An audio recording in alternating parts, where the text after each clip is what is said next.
اگر یہ مساجد مدارس نہ ہوتے، کہیں بھی جہاں میں مسلمان نہ ہوتے، بصورت بشر سب درندے ہی ہوتے، کسی بھی جگہ اچھے انسان نہ ہوتے۔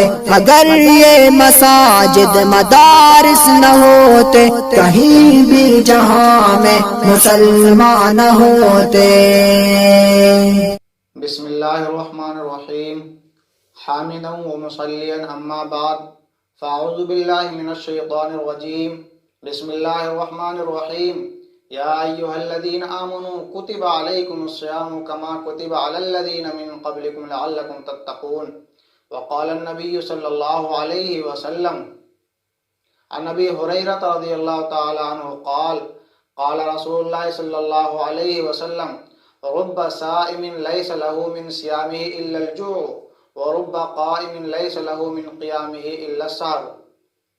سامعین کرام، آپ صلی اللہ علیہ وسلم نے ارشاد فرمایا، بہت سے روزہ دار ایسے ہیں جن کے لیے روزے کے ثمرات میں سے کچھ نہیں ملتا سوائے بھوک کے، اور بہت سے شب بیدار ایسے ہیں جن کو رات کی مشقت کے سوا کچھ نہیں ملتا۔ اس حدیث شریف میں دو باتیں ذکر کی ہیں۔ پہلی بات کیا ہے؟ پہلی بات یہ ہے کہ روزہ دار کو کچھ نہیں ملتا، روزے کے فضائل میں سے، روزے کے برکات میں سے کچھ نہیں ملتا سوائے بھوک کے۔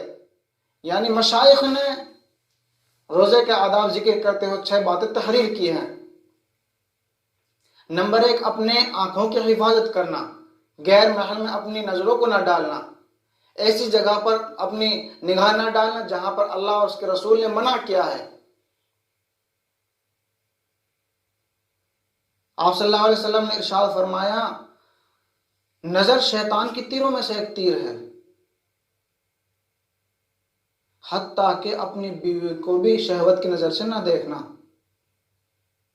دوسری جو بات ذکر کی ہے وہ یہ ہے کہ اپنی زبان کی حفاظت کرنا، جھوٹ، چغلی، غیبت، بد کلامی، ایک دوسرے سے جھگڑا کرنا۔ یہاں پر ایک بات اور ذکر کی ہے،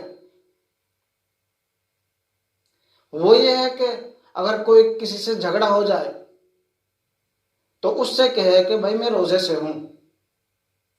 اگر وہ سمجھدار ہے تو وہ مان جائے گا، لیکن بیوقوف ہے تو اپنے آپ کو سمجھائے کہ میں روزے سے ہوں۔ اور غیر محرم میں نظر ڈالنے سے صوفیاء نے یہ مطلب بیان کیا ہے کہ حق تعالی شانوں کی یاد سے بندے کو دوسری طرف متوجہ کر دے۔ نمبر 3، اپنے کانوں کی حفاظت کرنا، جس کا زبان سے نکالنا منع ہے اس کا کان سے سننا بھی منع ہے۔ یعنی غیبت کرنا اور سننا دونوں گناہ کے اندر شامل ہیں۔ نمبر 4، بدن کے دوسرے اعضاء ان سب کی حفاظت کرنا بھی روزے دار کے لیے ضروری ہے۔ جیسے ہاتھ کو ناجائز چیز کی طرف نہ بڑھانا، کسی ناجائز چیز کو ہاتھ سے نہ پکڑنا، اسی طرح پیروں سے کسی ناجائز جگہ کی طرف جانا، یا پھر اپنے پیٹ کے اندر مشتبہ چیز کو ڈالنا روزہ کھولتے وقت۔ نمبر 4،